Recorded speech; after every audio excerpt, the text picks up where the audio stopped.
दोस्तों स्वागत है आपका टीचर अकाउंटेंट स्कूल में। आज की इस वीडियो में डिस्कस करेंगे सीएमए डाटा के बारे में कि एक कंपनी का आप सीएमए डाटा कैसे बना सकते हो या एक बिजनेस का सीएमए डाटा कैसे बना सकते हो। दोस्तों अगर मैं सीएमए डाटा के पार्ट्स की बात करूं तो इसमें टोटल 6 पार्ट्स होते हैं। इसके टोटल 6 सेगमेंट्स होते हैं जिसको मिला के एक पूरा सीएमए डाटा बनता है। जिसके अंदर जैसे सबसे पहले आपका आएगा कवरिंग लेटर। उसमें आपको दिखाना होगा कि आपकी जो एग्जिस्टिंग लिमिट क्या है और आपकी नई प्रपोज्ड लिमिट क्या है।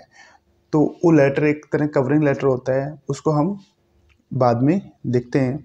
पहले हम देखेंगे कि जो सीएमए डाटा के मेन पार्ट्स होते हैं, जैसे ऑपरेटिंग स्टेटमेंट है, यानी कि आपका प्रॉफिट एंड लॉस अकाउंट है, इसको आप कैसे बनाते हो। फिर उसके बाद आपकी जो एनालिसिस बैलेंस शीट है उसका एनालिसिस किया जाएगा, यानी कि एक तरह से बैलेंस शीट यहाँ पे हम बनाते हैं। और फिर उसके बाद आपका फोर्थ नंबर पे आता है comparative statement of current asset and liabilities, यानी कि जो आपकी करंट एसेट है और लायबिलिटीज है उसका एनालिसिस किया जाता है कि वो कितने दिन में मूव हो रही है, आपका वर्किंग कैपिटल सर्कल कैसे मूव हो रहा है। तो ये सारा हम इसमें देखते हैं। उसके बाद आता है आपका एसेसरीज ऑफ बैंक फाइनेंस, यानी कि जो भी आपके फाइनेंशियल्स हैं, क्या उससे आप लोन लेने के लिए एलिजिबल हो या नहीं। तो उसके बाद हमारा आता है फंड फ्लो स्टेटमेंट, यानी कि आप कहाँ-कहाँ से आपके फंड्स आ रहे हैं और कहाँ-कहाँ पे आप उसको बिज़नेस के अंदर यूटिलाइज़ कर रहे हो, यानी कि फंड्स का एनालिसिस इसमें किया जाता है। तो दोस्तों हम अब इस मैंने यहाँ पे 1 साल का ऑडिटेड बैलेंस शीट से डाटा डाल दिया है, क्योंकि वो उसमें डबलिंग हो रही थी, क्योंकि 2020 का मैंने डाल दिया और 2021 का मैं आपको डाल के दिखा देता हूँ। क्योंकि जैसे मैंने 2021 का मैं डालूँगा सेम 2020 का भी डाटा मैंने वैसे ही डाला है। उसके बाद हम 5 साल का यहाँ पे प्रोजेक्टेड डालेंगे। दोस्तों सीएमए डाटा के अंदर कितने साल को प्रोजेक्टेड दिखाना है, तो एक्चुअली ये आपके जो भी आपकी लोन ले रहे हो उसके ऊपर डिपेंड करता है कि अगर आपका लोन है 5 साल तक, 5 साल के लिए है, तो आपको 5 साल का वहाँ पे प्रोजेक्टेड सीएमए डाटा बनाना पड़ेगा। अगर आप सिर्फ 3 साल के लिए लोन ले रहे हो या वर्किंग कैपिटल है और रिन्यूअल के लिए, तो आप वहाँ पे 3 साल तक का प्रोजेक्टेड भी वहाँ पे बना सकते हो, तो भी बैंक उसको एक्सेप्ट कर लेगा।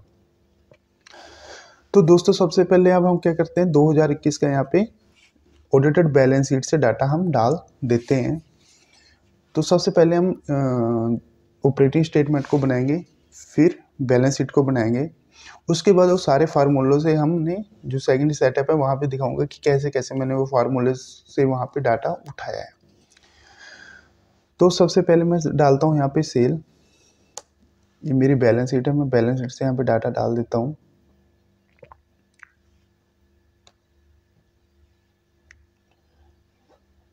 लिंक से मैं यहाँ पे इसको डाल देता हूँ।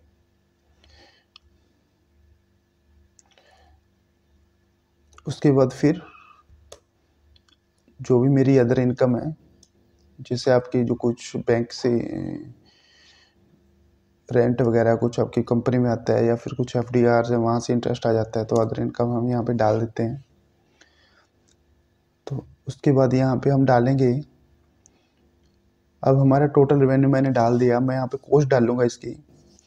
तो सबसे पहले आपका जो भी रॉ मटेरियल यूज़ हुआ है, कितना आपका रॉ मटेरियल आपने वहाँ पे यूज़ किया है, उसकी कॉस्ट आपको डालनी है, जो आपको सीओजीएस से आप डाल सकते हो, जो भी आपके प्रॉफिट एंड लॉस अकाउंट में होती है। और उसके बाद आपको यहाँ पे डालना है आपके स्पेस कितने यूज़ हुए हैं, मतलब अब मैन्युफैक्चरिंग खर्चों का ब्रेकअप है जिसको हमने ब्रेक कर दिया है आपके स्पेस कंज्यूमेबल्स के अंदर और पावर एंड फ्यूल्स के अंदर, और उसके अलावा अदर मैन्युफैक्चरिंग जैसे वेजेस वगैरह ये सारे एक्सपेंसेस हैं और जो वर्क, इन सबको हमने अलग से ब्रेक कर दिया है। तो पावर एंड सबसे पहले हम डालेंगे यहाँ के कि आपका स्पेस कितने यूटिलाइज किए हैं, जो आपको यहाँ पे बैलेंस शीट का शेड्यूल है वहाँ से आपको मिल जाएगा।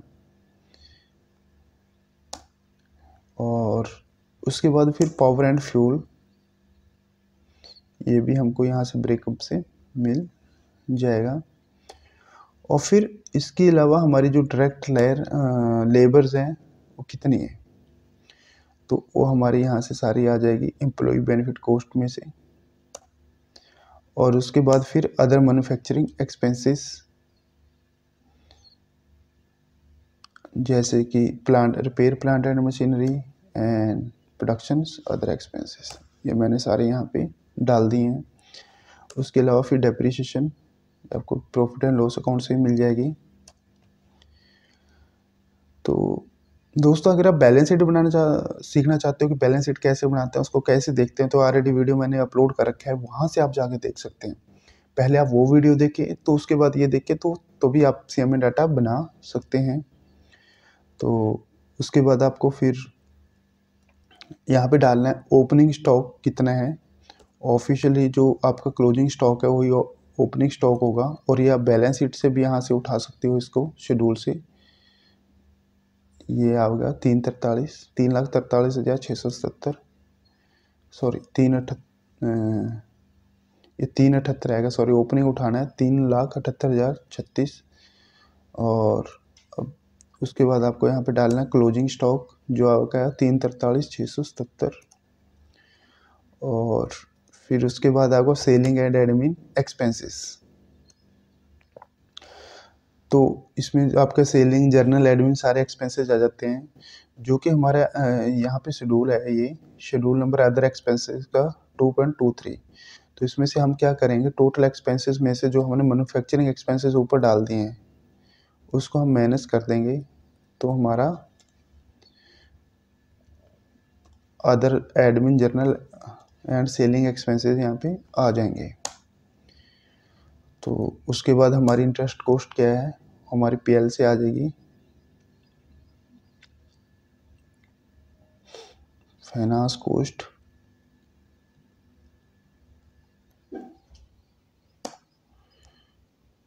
तो अब देखते हैं हमारा प्रॉफिट एंड लॉस जो मैच होता है कि नहीं। हमने पूरे सारे एक्सपेंसेस यहाँ पे डाल दिए हैं ऑपरेटिंग स्टेटमेंट के। तो देखो हमारा प्रॉफिट एंड पीबीटी यहाँ पे मैच हो गया, 1,52,993। ये आ रहा है 1,52,994, मतलब ये कुछ राउंडिंग ऑफ का यहाँ पे डिफरेंस है। तो उसके बाद हमारे जो टैक्स की प्रोविज़न है कितनी है, तो उसको हम यहाँ से लेस कर देंगे मेन। अभी हमारा बचा है नेट प्रॉफिट लॉस अकाउंट 8,03,084 रुपये, जो हमने यहाँ पे डाल दिया है। अब हमारा इससे भी मैच हो रहा है, बैलेंस शीट से भी मैच हो रहा है अगर आप इसको देखोगे। तो ये मैंने ऑपरेटिंग स्टेटमेंट की सारी फिगर्स यहाँ पे डाल दी हैं। अब इसके बाद मैं यहाँ पे 2021 की फिगर डालता हूँ बैलेंस शीट की। अब बैलेंस शीट का डाटा हम डालते हैं। सबसे पहले आपने जो बोरिंग मतलब लोन्स बैंक से ले रखे हैं वो कितना है, ये भी आपको बैलेंस शीट से मिल जाएगा। शॉर्ट टर्म बोरिंग ये मैंने यहाँ पे डाल दी है। उसके बाद आपको डालने सन्ड्री क्रेडिटर्स, ये भी आप बैलेंस शीट से जाके यहाँ पे डाल दोगे। ट्रेड पेबल्स 63,000 के हैं। और ऐसे करके आप एक एक करके सारी फिगर्स यहाँ पे डालते जाओ। Other current liabilities 1,88,794।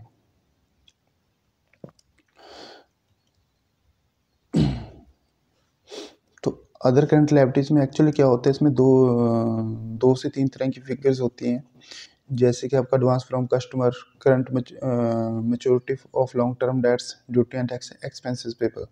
तो हम क्या करेंगे, जो current maturity for long term है इसको हम अलग से दिखाएंगे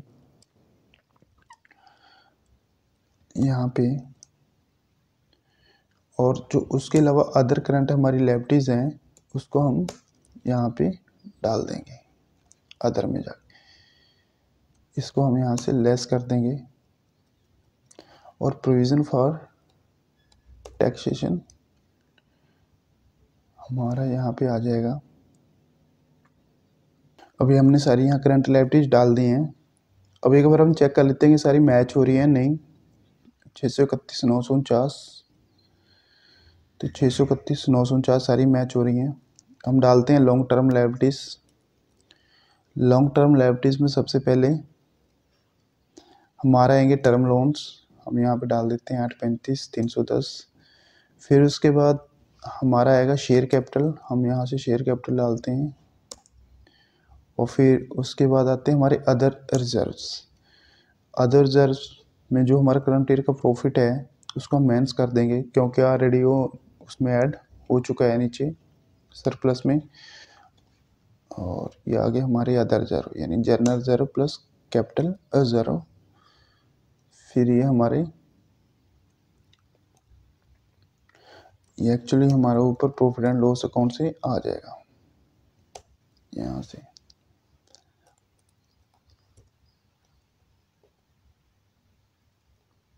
तो इसके बाद अब हमारा बचा डेफर्ड टैक्स। तो अब देखते हैं, मैंने सारी यहाँ पे नॉन करंट और करंट लायबिलिटी डाल दी हैं। तो मेरे यहाँ पे टोटल आया 20,57,875 और यहाँ पे मेरा 20,57,875, यानी मेरे बैलेंस शीट से मैच हो गया। अब मैं डालता हूँ अपने current asset and non current asset.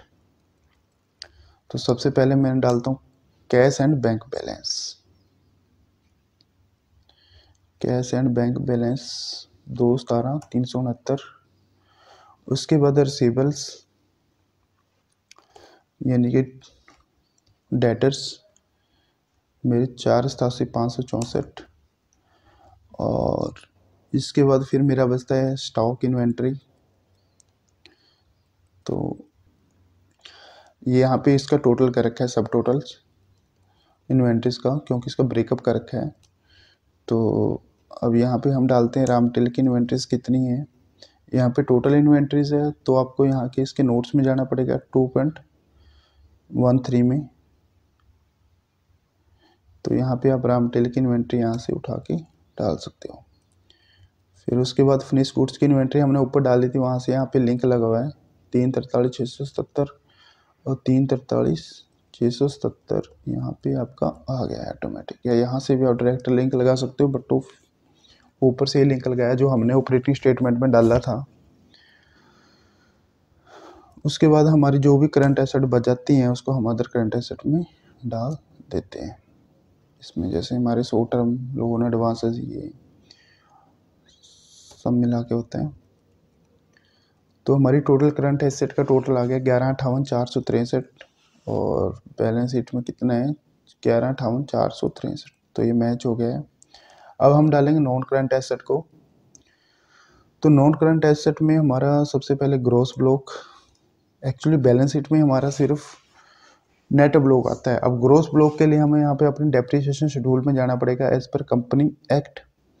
तो यहाँ पे हमारा आता है ग्रॉस ब्लॉक भी आता है और डेप्रिसिएशन भी कितना हुआ अब तक और नेट वैल्यू भी आता है।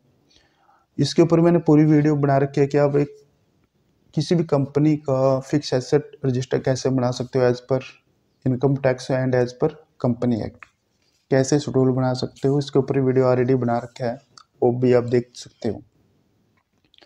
तो मेरा ग्रॉस ब्लॉक है 13,54,198 और मेरी जो टोटल डेप्रिसिएशन है वो मेरी है 6,55,287। अब मेरा नेट ब्लॉक बच गया है 6,98,911 जो मेरी बैलेंस शीट से मैच होना चाहिए 6,98,911। अब मैं डालता हूँ यहाँ पे जो मेरी इन्वेस्टमेंट है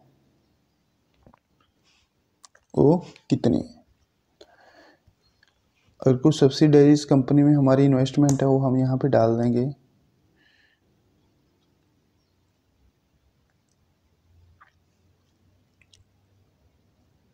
ये और अगर कोई सिक्योरिटी डिपॉजिट है जैसे इलेक्ट्रिक सिक्योरिटी है, रेंट सिक्योरिटी, आपने कोई डिपॉजिट दे रखा है किसी को, तो हम यहाँ पे सारे यहाँ पे डाल देते हैं। और डेफर्ड टैक्स एसेट था हमारा, ये हमारा नील हो गया। डेफर्ड टैक्स एसेट क्या होता है, लायबिलिटीज क्या होता है, इसको कैसे कैलकुलेट करते हैं, इसके ऊपर भी ऑलरेडी वीडियो बना रखा है, उसको भी आप जाके एक बार देख सकते हैं। आपको एक्सेलेंट वीडियो मिलेंगी, ऐसी वीडियो कहीं आपको पूरे यूट्यूब चैनल पे नहीं मिलने वाली है। तो अब मेरी जो टोटल नॉन करंट एसेट यहाँ पे आ चुकी हैं। अब मेरे टोटल एसेट जो हो चुके हैं 20,57,874 और मेरा बिल्कुल मैच हो चुका है। अब हम इसको जो सीएमए डाटा में हमने फिगर डाले हैं, अब हम इसको यहाँ पे मैच करके देखते हैं कि क्या ये वाकई में मैच हो रहा है जो हमने फिगर डालनी है, क्योंकि आपकी बैलेंस शीट मैच होनी चाहिए तभी आपका सीएमए डाटा सही बनेगा, अदरवाइज तो गलत हो जाएगा। अब देखो जैसे मैंने ये राउंडिंग ऑफ का फ़र्क है 1.35, तो ये मैंने टोटल करंट एसेट में से यहाँ से टोटल करंट एसेट में से टोटल करंट लायबिलिटीज़ को मैंने किया है। टोटल करंट लायबिलिटीज़ ये है C122, ये देख रहे हो आप, 176, 122, तो ये मेरा बिल्कुल मैच हो रहा है। ये सिर्फ राउंडिंग ऑफ का डिफरेंस है, इतना डिफरेंस चलता है। तो मैंने ऑपरेटिंग स्टेटमेंट में डाटा डाल दिया है, बैलेंस शीट का डाटा डाल दिया है। अब मेरा 2 साल का ऑडिटेड डाटा इसमें डल चुका है। जैसे मैंने 2021 का डाटा इसमें डाला है, सेम 2020 का डाटा मैंने सेम वैसे ही इसमें डाला है। तो अब दोस्तों हम इसको बनाएंगे आगे प्रोजेक्टर। तो ये हमारे 2 पार्ट हुए हैं। पहले मैं अगले 3 पार्ट्स के बारे में ब्रीफ कर देता हूँ। तो दोस्तों ये जैसे मैंने वहाँ पे डाटा डाला, तो मैंने वहाँ से लिंक लगाया हुआ था, तो मेरा सेम डाटा वहाँ से यहाँ पे उठ के आ गया। जैसे यहाँ पे मेरे को क्या चाहिए होता है, इन्वेंटरीज। अब मैं इसके बारे में बाद में बात करता हूँ। डेज कैसे आता है, मंथ ऑफ एक्सेप्शन क्या होता है, इसका मैं अभी आपको बताता हूँ। पहले बताता हूँ डाटा कैसे उठ गया। देखो ये मैंने वहाँ से सारा लिंक लगाया, तो इन्वेंटरीज मैंने डाल ली, तो वहाँ से डाटा मेरा आ गया।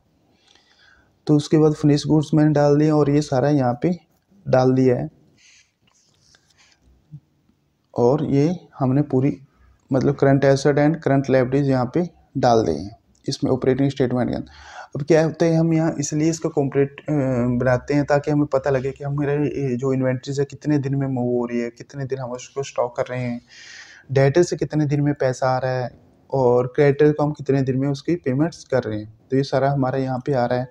जब भी आप सीएम में डाटा बनाते हो तो आपको ये चीज़ें ध्यान में रखनी चाहिए कि जो आपका पीरियड है, जो आपके डेज हैं, हमेशा आपके कम आने चाहिए, तभी आपका सीएम में डाटा पॉजिटिव रहेगा। अगर आपको इन्वेंट्री होल्डिंग पीरियड बढ़ रहा है या डेटर रिसीवेबल पीरियड बढ़ रहा है, तो वो आपकी कंपनी के लिए जो भी एक मतलब सही चीज़ सही नहीं है। एक एज ए बैंकर की तरफ से तो उसको एक नेगेटिव ले जाता है। तो इसका क्या फार्मूला आता है, उसको हम जो भी हमारी इन्वेंट्री टर्नओवर रेशियो है वो निकालते हैं, और 365 आता है, जो हमारे एक साल में 365 डे होते हैं, तो उसको डिवाइड करते हैं, तो हमारा उसमें वो इन्वेंट्री होल्डिंग पीरियड आ जाता है डे में। और फिर उसको आप मंथ से डिवाइड करो तो मंथली आ जाएगा। तो जैसे भी आप उसको निकालना चाहते हो, तो इसके ऊपर भी मैंने वीडियो बना रखी है कि इन्वेंट्री टर्नओवर रेशियो कैसे क्या होती है, उसको कैसे कैलकुलेट करते हैं, रिसीवेबल टर्नओवर रेशियो क्या होती है, उसको कैसे, ये सारी वीडियोस ऑलरेडी मेरी यूट्यूब चैनल पे पड़े हैं, उसको आप जाके देख सकते हो। बिल्कुल प्रैक्टिकल समझाया हुआ बैलेंस शीट से। तो उसके बाद हम ये सारी हमारी फिगर्स यहाँ पे आ गई हैं, और उसके बाद हमारा यहाँ पे आ गया एसेटेड बैंक फाइनेंस। यानी कि इसके 2 मेथड होते हैं। मैं आज यहाँ पे सिर्फ आपको एक ही मेथड बता रहा हूँ। तो जिसमें क्या करना है, सबसे पहले आपको जो भी आपके टोटल करंट एसेट यहाँ पे आ जाएंगी, और फिर करंट लायबिलिटी आ जाएंगी। सिर्फ अदर करंट लायबिलिटीज में इसमें जो आपने बैंक बोरिंग ले रखी है, मतलब शॉर्ट टर्म बैंक बोरिंग आपके यहाँ पे नहीं आएगी, और आपका वर्किंग कैपिटल गैप आ जाएगा। ठीक है। तो वर्किंग कैपिटल गैप में से फिर आपका नेट वर्किंग कैपिटल गैप यहाँ पे आएगा। फिर आपका जो है नेट वर्किंग कैपिटल गैप यहाँ पे एक्चुअल प्रोजेक्टेड आ जाएगा। यानी कि जो भी आपकी जो वर्किंग कैपिटल गैप है उसका जैसे उसको 25% बैंक मार्जिन रख के चलता है। यानी कि अब जो भी आपके टोटल करंट एसेट है, क्रेडिट लायबिलिटीज करके वर्किंग कैपिटल गैप आ जाता है। वर्किंग कैपिटल गैप का 25% बैंक जो है वो अपने पास मार्जिन रख के चलता है, और उसके बाद जो पैसा बचता है उसको ही आपके लिए फाइनेंस करता है। और ये आपका आ गया एसेटेड बैंक फाइनेंस 3,37,922। उसके बाद ये कुछ रेशोज हैं जो हमें हमें दिखानी होती हैं कि आपकी जो वर्किंग कैपिटल है, करंट टोटल करंट एसेट का कितने परसेंटेज है, अदर करंट लायबिलिटीज का टोटल करंट एसेट, ये सारी हमें यहाँ पे दिखानी होती हैं। तो उससे आगे हमारा आता है फंड फ्लो स्टेटमेंट। तो फंड फ्लो स्टेटमेंट में हमें एक्चुअली पता लगता है कहाँ से कितना फंड है और कहाँ पे उसको यूटिलाइज कर रहे हैं। सबसे पहले हमारा नेट प्रॉफिट है क्या, ऑपरेटिंग स्टेटमेंट से जो हमारा नेट प्रॉफिट बचा टैक्स के बाद ये, और इसके बाद फिर हमने जो डेप्रिसिएशन है उसको ऐड कर दिया, क्योंकि ये हमारे एज ए कैश एक्सपेंसेस नहीं होता। उसके बाद हमने जो लोन लिए वो कितने इंक्रीज़ हुए हैं, ये देखो हमने नए हमारी जो टर्म लायबिलिटीज़ हैं वो बढ़ गई हैं, 241 से 835 हो गई हैं। तो हमने यानी कि फंड लोन्स के थ्रू भी पैसा लिया है, और कुछ अदर्स हमारी जो टर्म लायबिलिटीज़ बढ़ी हैं उसका हमारा यहाँ पे इफेक्ट यहाँ पे आ गया है 31। तो इस टोटल हमारे फंड्स आ गए हैं 7,74,850, और उसमें से हमने कहाँ यूटिलाइज़ किया, फिक्स एसेट हमने जो ज़्यादा परचेज़ कर लिए हैं। ये सारे लिंक्स लगे हुए हैं। अगर आपको ये पूरा फॉर्मेट चाहिए सीएमए डाटा का, ये भी मैं आपको शेयर कर देता हूँ। उसके बाद फिर आपके नॉन करंट एसेट कितनी इंक्रीज हुई हैं वो यहाँ पे सारी बढ़ गई हैं। उसके बाद ये जो हमारे करंट एसेट का मूवमेंट है यहाँ पे हमने दिखा दिया है। और इसमें सबसे मेन बात है कि जो आपकी करंट, इसमें जो देखने वाली बात होती है फंड फ्लो स्टेटमेंट में, उसमें ये होती है कि आपकी जो भी आपकी बोरिंग बढ़ी है, जो भी आपकी नेट बोरिंग बढ़ी है, यानी कि जो भी तो वो आपके मैच होनी चाहिए। मतलब जो भी आपका फंड्स जहाँ से जो भी आए हैं और जो भी आपके फंड्स गए हैं, उसके बाद जो फंड्स आपके गए हैं उतनी आपकी बैंक बोरिंग बढ़ी है। देखो ये दोनों मैच हो रहे हैं, यहाँ पे आप देख सकते हो। तो हमेशा आपके ये दोनों मैच होने चाहिए। तो मैंने यहाँ पे नीचे डिफरेंस निकाला है फॉर रेफरेंस के लिए, तो हमारे यहाँ पे मैच हो रहे हैं। तो अब बात करते हैं कि हमने अब तक ये तो सिर्फ बैलेंस शीट से हमने डाटा डाल दिया, ऑडिटेड बैलेंस शीट से। अब बात करते हैं कि जो प्रोजेक्टेड बैलेंस शीट है वो कैसे बनाते हैं। एक्चुअली क्या होता है, जो हमें प्रोजेक्टेड फिगर्स डालनी होती हैं, अभी तो हमने सिंपल था कि एक बैलेंस शीट उठाया और वहाँ से यहाँ पे डाटा पंच किया और उससे हमने जो फार्मूलेस हैं उससे अपने सारे जो भी कोऑपरेटिव स्टेटमेंट बना दिए हैं और असेस्ड बैंक फाइनेंस निकाल दिया और फंड फ्लो स्टेटमेंट निकाल दिया। ठीक है, अब मेन दिमाग की बात अभी आती है कि अब जो हमें प्रोजेक्टेड डाटा बनाना है कि क्या करेंगे हम, वो हमें एक्चुअली यहाँ पे सबसे पहले हमें अपनी एजम्पशंस बनानी होती हैं। वो अपनी एक मैनेजमेंट से डिस्कस करके यहाँ पे हमें एजम्पशन बनानी होती हैं कि सपोज करो आपकी सेल है क्या, तो सेल का क्या है कि आपकी सेल कितने % इंक्रीज होगी पर ईयर, मतलब हर साल कितने % इंक्रीज आपको लोगे। फिर जिस हिसाब से आपकी सेल इंक्रीज होगी तो उस हिसाब से हम आपके एक्सपेंसेस को भी बढ़ाएंगे। तो हम एक एक करके देखते हैं। तो सबसे पहले अगर हमारा मैनेजमेंट में डिस्कस हुआ है, हमने लगा कि हमारी कंपनी, हमारी हिस्टोरिकल क्या है कि मतलब 5% ग्रो कर रही है, तो उसके हिसाब से हम ग्रो ले सकते हैं। या फिर आप कुछ नया प्रोजेक्ट लगाने वाले हो, उस नए प्रोजेक्ट की वजह से आपकी कितनी सेल बढ़ेगी, तो वो सारा डाटा उसी हिसाब से हम यहाँ पे परसेंटेज दिखा सकते हैं कि पहले साल में 25% इंक्रीज हो जाएगी लास्ट ईयर का, फिर अगले साल 5% इंक्रीज होगी, फिर 7 होगी, हम यहाँ पे ले सकते हैं। तो इसलिए हम यहाँ पे मान लेते हैं कि हमारी जो सेल है हर साल पिछले साल से 5% इंक्रीज होगी, या ऐसे कि इस साल हम अच्छा करेंगे तो 107% इंक्रीज होगी या फिर 105। मतलब मैनेजमेंट से में आपको डिस्कस करना होगा, जो भी आपके मतलब सीईओ हैं, सीएफओ हैं, उनसे डिस्कस करके आप इसको फाइनल कर सकते हो कि आपकी सेल कितने % इंक्रीज होगी लास्ट ईयर से। तो मैंने फर्स्ट ईयर में 107% लिया है, क्योंकि उससे क्या होता है कि आपकी थोड़ी आने जो भी मतलब आने वाला ईयर है उसमें आपकी थोड़ी वर्किंग कैपिटल, अगर करंट ईयर की वर्किंग कैपिटल सही है तो कोई प्रॉब्लम नहीं है। अगर आप वर्किंग कैपिटल आपकी थोड़ी कम है, आपको लग रहा है कि नहीं मेरे को ज़्यादा वर्किंग कैपिटल चाहिए 2022 में दिखाने के लिए, लिमिट्स ज़्यादा बढ़ानी है, तो आपको थोड़ी सेल यहाँ पे ज़्यादा दिखानी पड़ेगी, क्योंकि उससे प्रॉफिट आ जाएंगे और उसको आप उसमें करंट एसेट में आप उसको एडजस्ट कर सकते हो करंट लायबिलिटीज में, ताकि आपकी वर्किंग कैपिटल सही आए, गैप है जो सही हो जाए। तो इसके बाद हम मानते हैं कि जो हमारी जो अदर रेवेन्यू इनकम है ये 2% से इंक्रीज हो जाएगी लास्ट ईयर पे। मतलब ये हमारी एक अजम्पशंस हैं इस पे, मतलब एक कंपनी का क्या सिनेरियो रहा है, उसकी क्या हिस्ट्री रही है, उसके बेस पे हम इसको बनाते हैं। सेल की बात की तो सेल आपने मैनेजमेंट से डिस्कस कर ली, कितने % इंक्रीज होगी, क्या ग्रो करोगे, उसके हिसाब से आपने डाल दी। अब बात आती है कि आपने की जो रॉ मटेरियल कॉस्ट है वो क्या रहेगी। तो रॉ मटेरियल कॉस्ट नॉर्मली कोई भी अगर हम बनाते हैं, जब बैंकर भी आपका चेक करता है तो आपकी जो हिस्ट्री को लेके चेक करता है। तो सबसे पहले हम परसेंटेज निकाल के देख लेते हैं कि हमारी क्या परसेंटेज आ रही है सेल पे रॉ मटेरियल। ये 62% आई है 2020 में, और 2021 में क्या परसेंटेज आई है, ये भी 61% आई है। तो हम इसको मतलब एवरेज आउट करके ले लेते हैं, या हम इसको अगर हमारे पास कोई स्पेसिफिक रीज़न है इसको हम कम भी कर सकते हैं कि हम ये स्टेप उठा रहे हैं इसको कम करने के लिए, तो इसलिए मैंने इसको 58 लिया है या 55 लिया है, वो ले सकते हो, बट उसका आपके पास जस्टिफिकेशन रीज़न होना चाहिए। इसलिए हम यहाँ पे इसको 60.51% ले लेते हैं और इसको हम ऐसे ही इसको आगे पोलेट कर देते हैं।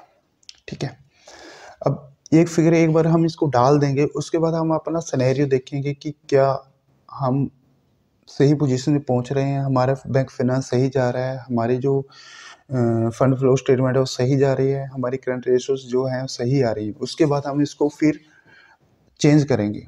हम देखेंगे इसमें क्या चेंज की रिक्वायरमेंट है, क्या हमें प्रॉफिट हम सही जा रहे हैं या फिर हमारी करंट एसेट वो सही है, तो हम सारा यहाँ पे चेक करेंगे। उसके बाद फिर अदर्स पेयर सेम, इसका भी हम ऐसे ही यहाँ पे परसेंटेज देखेंगे।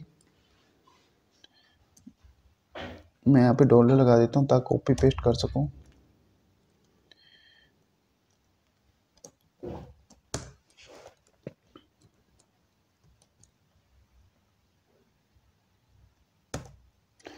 ये मेरी आया 0.8%, हाँ 8% अब मेरा आया है। अगर मैं इसको परसेंटेज में कर देता हूँ, जो मेरे अदर्स पेयर्स हैं इसको मैं सेल्स का 8% ले लेता हूँ।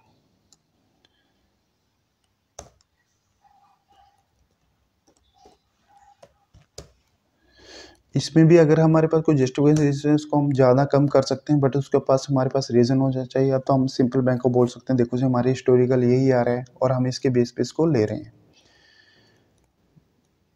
तो उसके बाद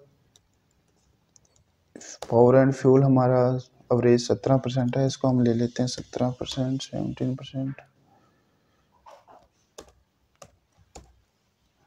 ये मैंने 17% यहाँ पे ले लिया है। उसके बाद डायरेक्ट लेबर आया मेरा 1%, एक्चुअली परसेंटेज में नहीं है, 1%। उसके यहाँ पे ले लेते हैं 1%। फिर आ गया हमारा अदर मैन्युफैक्चरिंग एक्सपेंसेस, ये 4% था, मैंने यहाँ पे इसको 4% हम, यानी कि जो भी आपके एक्सपेंसेस हो आपको हिस्टोरिकल बेसिस पे लेने हैं। अगर आप उसमें कुछ चेंज करते हो,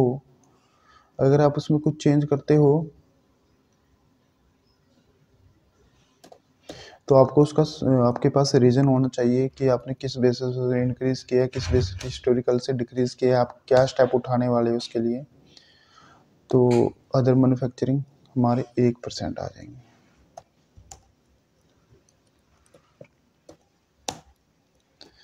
और उसके बाद डेप्रिसिएशन, एक्चुअली क्या डेप्रिसिएशन को हम सेल के ऊपर फिक्स नहीं कर सकते। एक्चुअली हम डेप्रिसिएशन को सेल के ऊपर फिक्स नहीं कर सकते, क्योंकि डेप्रिसिएशन वैसे तो हमें एक्चुअल कैलकुलेट करना होता है, अगर हम कर सकते हैं तो ज़्यादा अच्छा है। अदरवाइज़ क्या करते हैं हम इसको लास्ट ईयर से 5% डिक्रीज मान लेते हैं, 95% ले लेते हैं भी एज ए जम्पशन। अगर आप उसको एक्चुअल चलेगा, क्योंकि आपके क्या होते हैं ना, जो आप WDV मेथड यूज़ कर रहे हैं तो आप उसको 95% कर सकते हो। अगर आप उसको स्ट्रेट लाइन मेथड यूज़ कर रहे हो तो आपको वहाँ पे लास्ट ईयर से उसको सेम रख सकते हैं। तो दोस्तों यहाँ पे एक छोटी सी गलती हो गई, जो डायरेक्ट लेबर्स है मतलब वो मैंने क्या किया सेल के ऊपर फिक्स कर दिया है, बट ये एक्चुअली सेल के ऊपर फिक्स नहीं होता। मतलब मैन पावर हम सेल के ऊपर फिक्स नहीं कर सकते, इसलिए हम इसको एग्जिस्टिंग के ऊपर फिक्स करेंगे लास्ट ईयर के ऊपर, जो कि हमारा अप्रोक्सीमेट 105% होगा। मतलब हम मान लेते हैं कि हमारी जो सेल है, सॉरी जो वेजेस है, सैलरीज हैं, वो हमारी 5% इंक्रीज होंगी लास्ट ईयर से। तो अब हम यहाँ पे मैंने डाल दिया है। अब उसके बाद हम फिनिश स्टॉक की बात करते हैं कि हमारा फिनिश स्टॉक कितना होगा। तो फिनिश स्टॉक को भी हम मान लेते हैं कि हमारा 5% इंक्रीज होगा। तो इसको हम बाद में एडजस्ट करते हैं, एक बार हमारा सिनेरियो बन के आ जाए कि कितना प्रॉफिट हमें चाहिए, उसके हिसाब से हम इसको देखते हैं फिर, ठीक है। तो उसके बाद जनरल एंड एडमिन एक्सपेंसेस हमारा आ गया, इसको भी हम मानते हैं कि हमारा 105% होगा, मतलब 5% इंक्रीज़ होगा हर साल लास्ट ईयर से, इतना इंक्रीज़ होता भी है। और इंटरेस्ट जो आपको डालना है वो आपको एक्चुअल कैलकुलेशन करके डालने हैं। जो आपके टर्म लोन है उसका आपको शेड्यूल बना लेना है कि आप कितना जाएगा, और जो आप प्रपोज्ड लोन कर रहे हो उसका सारा आपको यहाँ पे बना लेना है कि आपका कितना लोन्स आप इंटरेस्ट की पेमेंट वहाँ पे करने वाले हो लास्ट 5 ईयर में। तो यहाँ पे आपको इंटरेस्ट एक्चुअल डालना है।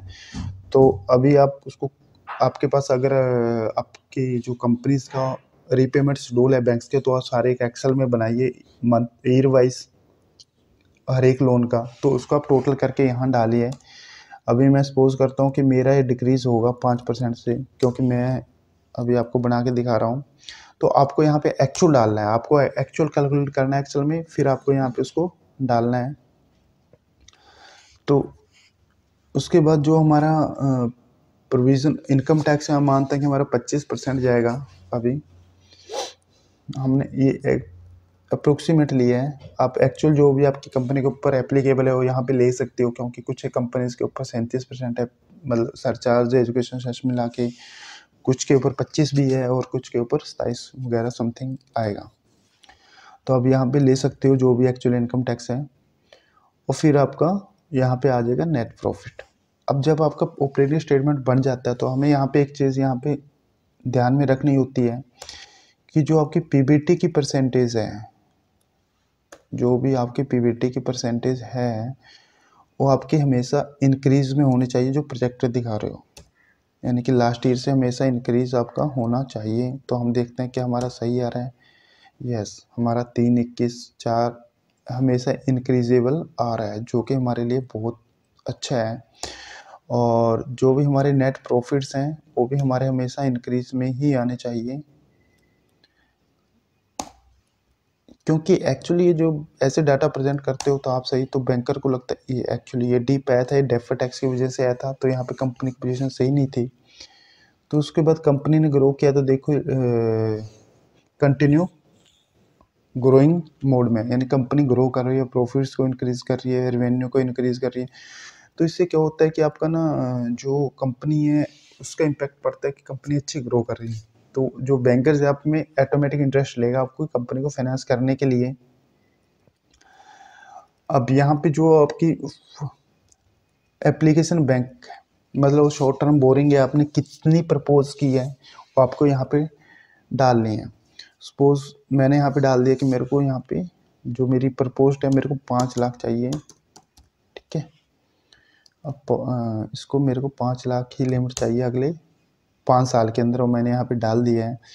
संडे क्रिएटर को मैं बोलता हूँ कि अब मेरे पास जैसा पैसा आएगा मेरे ऊपर की लिमिट बढ़ेगी तो मेरे कम होंगे, मैं इसको 5% कम करूँगा। और मैं ये भी आपके जो भी आप ये डाटा डालोगे तो ये आपका एक आपकी कंपनी स्ट्रेटजी के ऊपर डिपेंड करेगा कि आपको क्रेडिट्स कैसे करने हैं। आप आगे से जो माल लोगे वो कैश पे लोगे या ज़्यादा उधार पे लोगे। अगर आपको लग रहा है कि आप क्रेडिट पे माल परचेज करने वाले हो ज़्यादा टाइम के लिए, तो आप उसको बढ़ा सकते हो। तो हमारी क्या, मैं मानता हूँ कि हमने क्या किया, हमारे जैसे प्रॉफिट्स होंगे उसको हम सारे क्रेडिटर्स को पेड करेंगे और हम कैश में माल उठाएंगे ताकि हम डिस्काउंट वगैरह का बेनिफिट वहाँ पे उठा सकें। उसके अलावा अगर ये क्या है, एडवांस पेमेंट फ्रॉम कस्टमर या डीलर्स, अगर आपने कुछ एडवांस ले रखा है वो आप यहाँ पे डाल सकते हो।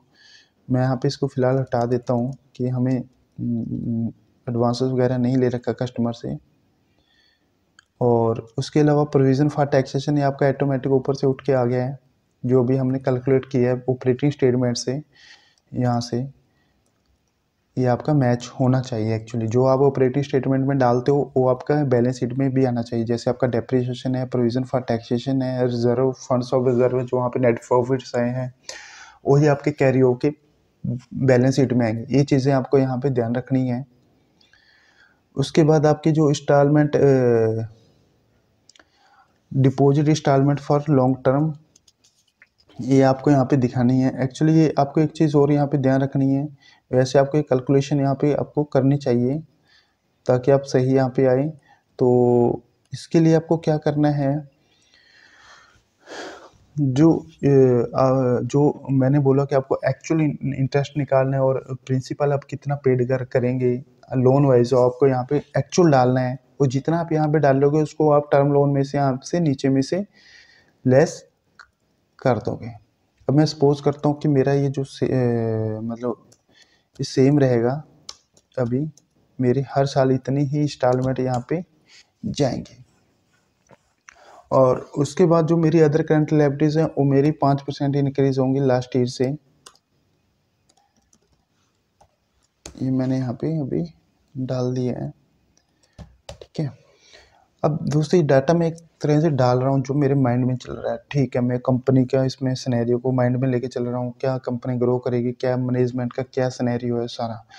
उसके बाद फिर मैं इसको फाइनेंशियल व्यू में देखूँ, जब ये मेरा कंप्लीट हो जाएगा, डाटा पूरा फिल हो जाएगा, तो उसके बाद ये जो टर्म लोन्स है हमारे, इसको हम यहाँ से लेस कर देंगे इसमें से।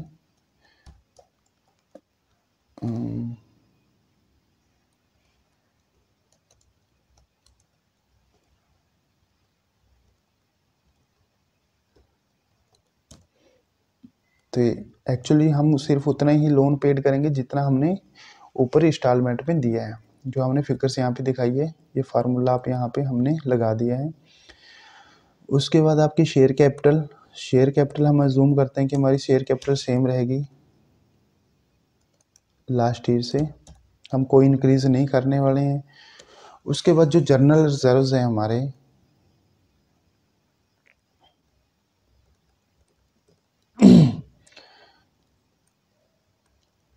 ये जो हमारे रिजर्व आ गए, ये देखो मैंने बोला ना कि हमारी बैलेंस शीट में सेम फिगर आनी चाहिए जो हमारे नेट प्रॉफिट्स में ऊपर वहाँ पे आई है।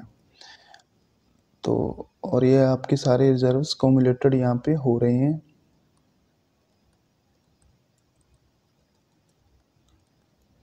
इसको हम हटा देते हैं, ये टोटलिंग हो रही है, फार्मूला फिर गलत हो जाएगा नहीं तो। ये अदर रिजर्व्स हमारे यहाँ पे आ रहे हैं।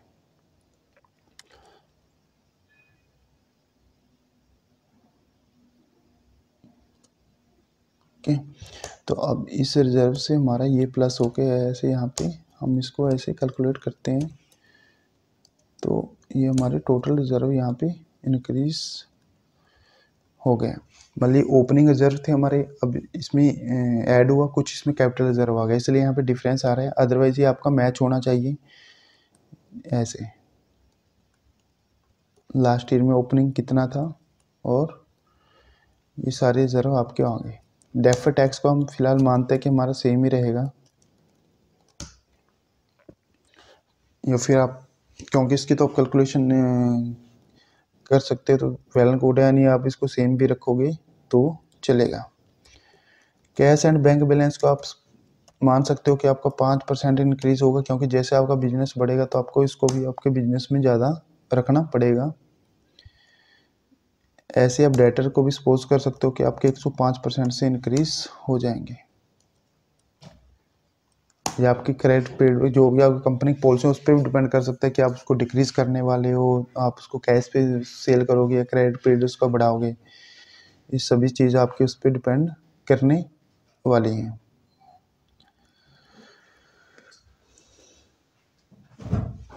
और ये ये इन्वेंट्रीज ऑलरेडी हमने यहाँ पे डाल दी है, ऊपर से जो हमने पीएलए में डाली थी। एक ये चीज़ होगी, यानी मैं फिर रिपीट कर रहा हूँ कि जैसे कि प्रोविज़न फॉर इनकम टैक्स और डेप्रिसिएशन और क्लोजिंग स्टॉक और नेट प्रॉफिट, ये सारे बैलेंस शीट से मैच होने चाहिए, यानी कि जो आपके ऑपरेटिंग स्टेटमेंट में आ रहे हैं वही इधर आपके कैरी फॉरवर्ड होके नीचे आने चाहिए।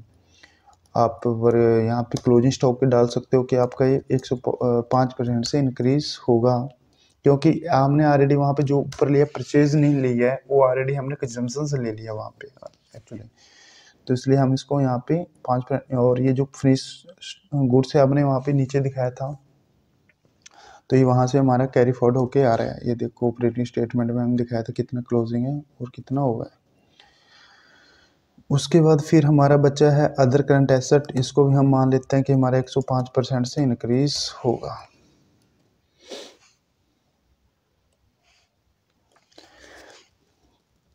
तो यहाँ पे टोटलिंग के फार्मूले यहाँ पे नहीं लगे, इसको मैं लगा देता हूँ एक बार।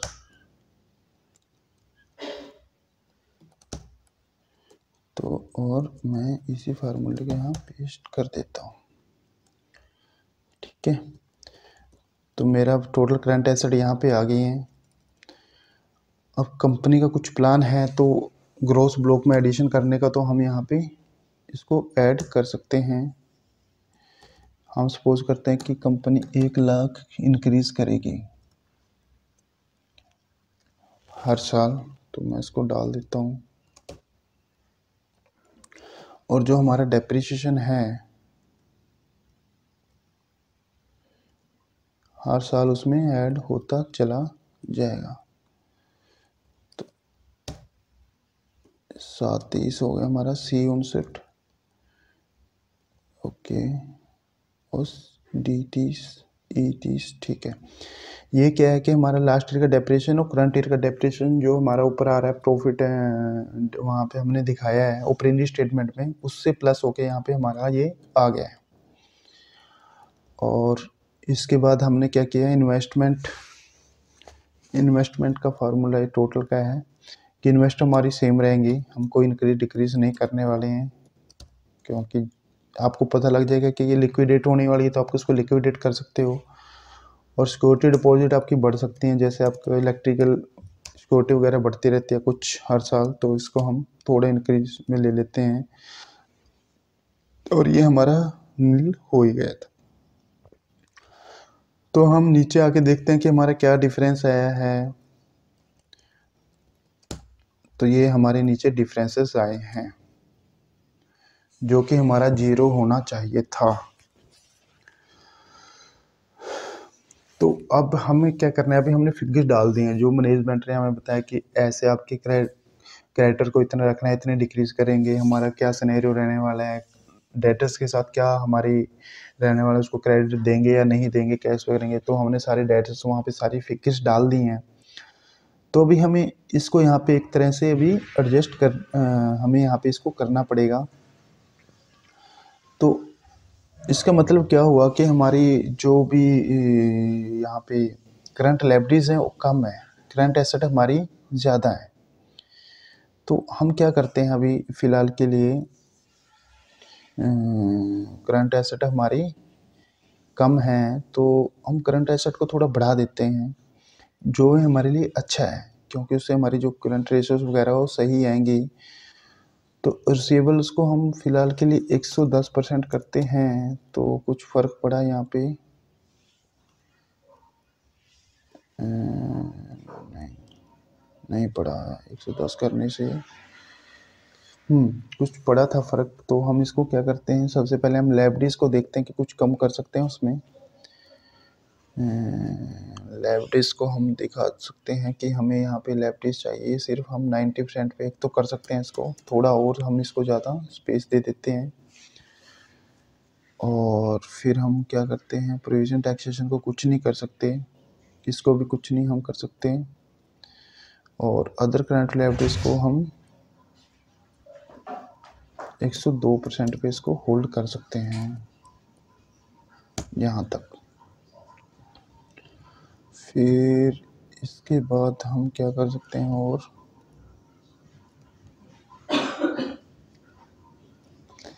इसके बाद फिर हम यहाँ पे इसको कैश एंड बैंक बैलेंस को भी हम इसको 110% पे ले जाते हैं, और रिसीवेबल को भी 110 पे ले जाते हैं। ठीक है, और जो कुछ हमारा डिफरेंस बचता है अभी, हम उसको अभी अदर करंट एसेट में डाल देंगे, 58,259। तो 58,259 का भी हमारे पास डिफरेंस आ रहा है। तो इसको हम क्या करते हैं,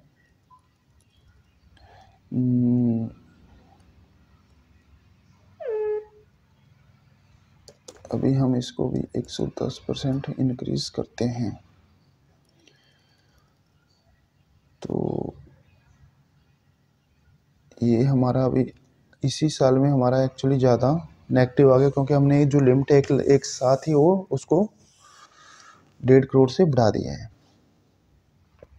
तो अभी हम क्या करने वाले हैं,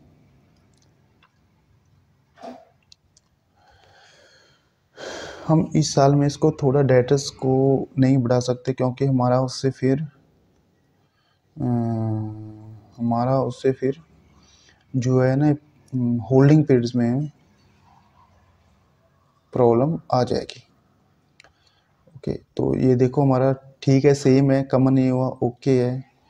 ये हमारा 35, यहाँ पे देखो 37 हो गया, फिर 35 है, 36 36 36 36, फिर 37, यहाँ पे इंक्रीज़ हो रहा है। इसलिए हमें इसको यहाँ पे थोड़ा सा ध्यान में रखना है कि नहीं, इसको हम फिनिश गुड्स को थोड़ा ओके, ये तो सॉरी ऑडिटेड है, तो उसके बाद हम इसको 35 यहाँ पे हमने कम कर दिया है, और ये 85 ये भी सही है, लेवल पे ही है।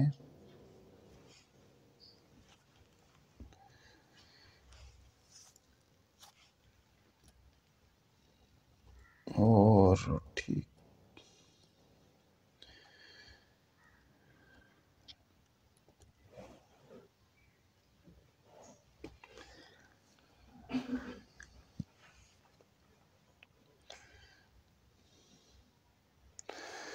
तो अभी हमें क्या करना है, अपनी जो प्रपोज यहाँ पे करंट लायबिलिटीज में थोड़ा सा और डिक्रीज करना पड़ेगा।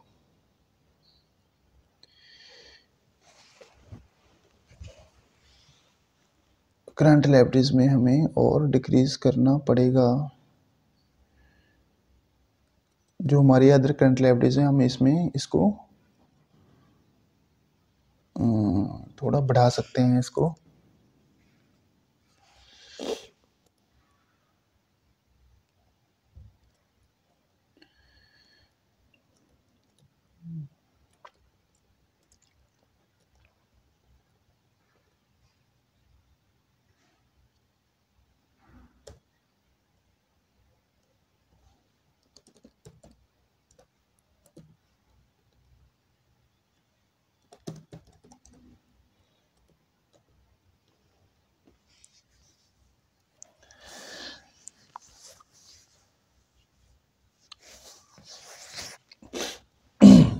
अभी हम इसको थोड़ा सा और बढ़ा सकते हैं। तो हम यहाँ पे फ़िलहाल के लिए हम यहाँ पे इसको डाल देते हैं।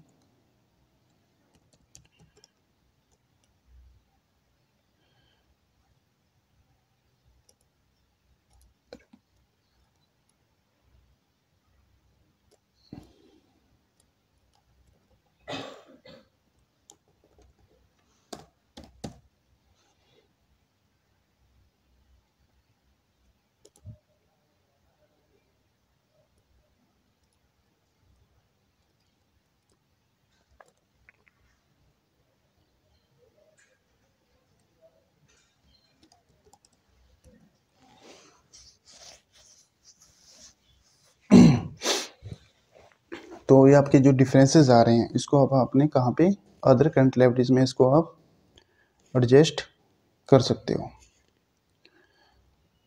तो अभी हमने इसको क्या किया है, अदर करंट लायबिलिटीज में हमने इसको एडजस्टमेंट कर दिया है।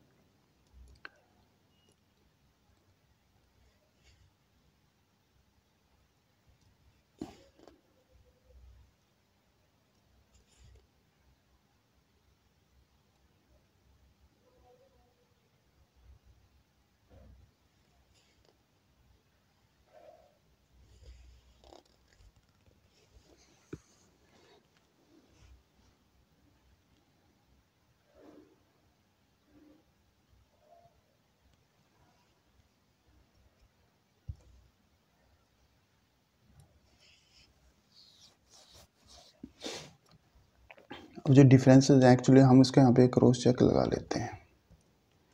सबसे ऊपर जो बैलेंस शीट के हमारे डिफरेंसेस आ रहे हैं तो उसको हम नीचे से एक बार क्रॉस चेक लगा लेते हैं ताकि हमें बार बार नीचे ना आना पड़े देखने के लिए। और जो डिफरेंसेस हैं उसको हम सेट करते हैं सबसे पहले अभी। तो अभी हमने क्या किया, जो भी हमारा इसमें 2022 में जो डिफरेंसेस आ रहा था उसको हमने कुछ करंट एसेट को इंक्रीज किया, कुछ करंट लायबिलिटीज को डिक्रीज किया, तो इसलिए उसके जो डिफरेंसेस है उसको मीट करा दिया है। और अभी हम जो फिर अभी हमारा क्या आ रहा है इसमें, सॉरी अभी इसको मैं ऊपर और लगा देता हूँ एक बार। यहाँ से मैं इसको फ्रीज कर देता हूँ ताकि जो भी हम इसको नीचे करेंगे तो ना जाए। तो भी हमारा सिर्फ 882 रुपये का डिफरेंस आ रहा है 2023 में, तो उसको भी हम अदर करंट लायबिलिटीज से मैच करा देते हैं।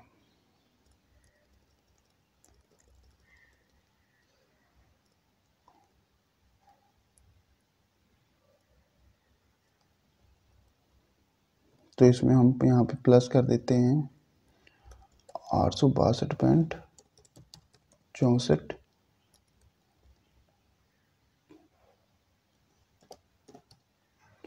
और फिर हमारा 44 यहाँ पे आ गया है। तो इससे हम क्या करते हैं, अभी हम कुछ अपने डेटा जो हमने बढ़ाए थे हम अपने होल्डिंग पीरियड के हिसाब से देखते हैं कि इसको कहाँ हम सही कर सकते हैं। एक्चुअली क्या करते हैं, अभी हम अपने डेटर्स को थोड़ा कम करते हैं क्योंकि उससे क्या हमारा थोड़ा होल्डिंग पीरियड्स वगैरह भी सारा सही रहेगा। जो हमने यहाँ पे 105 किया था इसको, अब हम इसको यहाँ पे 102 कर देते हैं। थोड़ा डिफरेंस यहाँ पे सही हो जाएगा। फिर हम इसको यहाँ पे 100, इसको भी 102% पे ही हम करते हैं।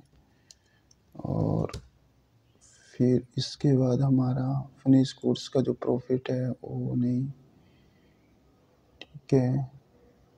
फिर डिफरेंस है, इसको भी हम अदर करंट लायबिलिटी से सेट ऑफ मार देते हैं, ठीक है।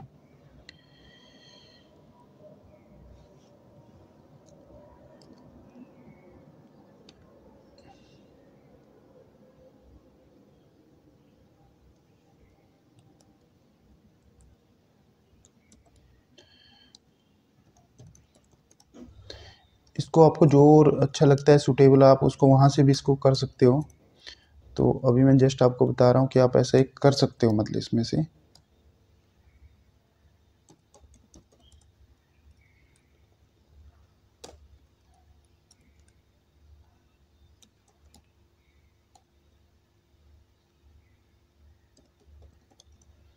अभी हम इसको एक बार यहाँ पे से कर देते हैं, उसके बाद हम फिर इस डिफरेंस को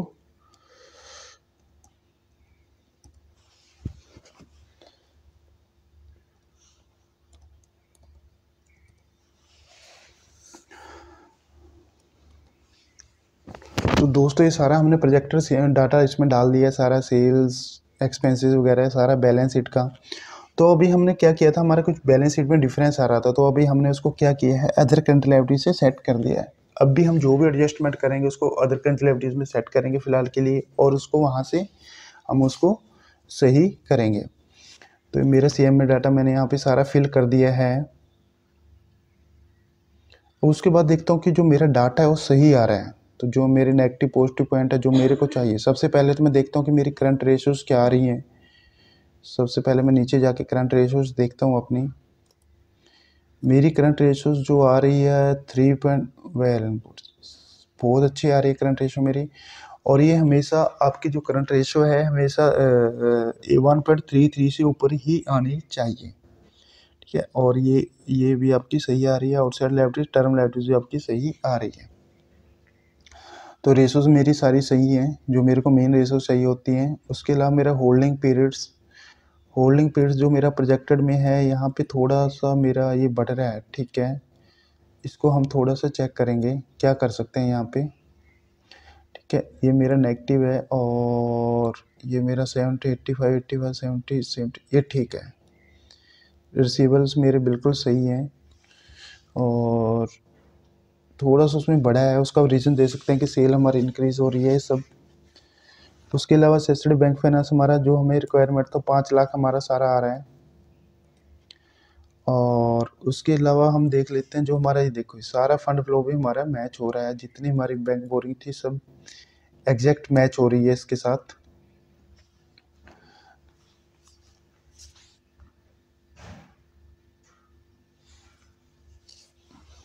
तो हमने सारा यहाँ पे सीएमए डाटा सारा फिल कर दिया है।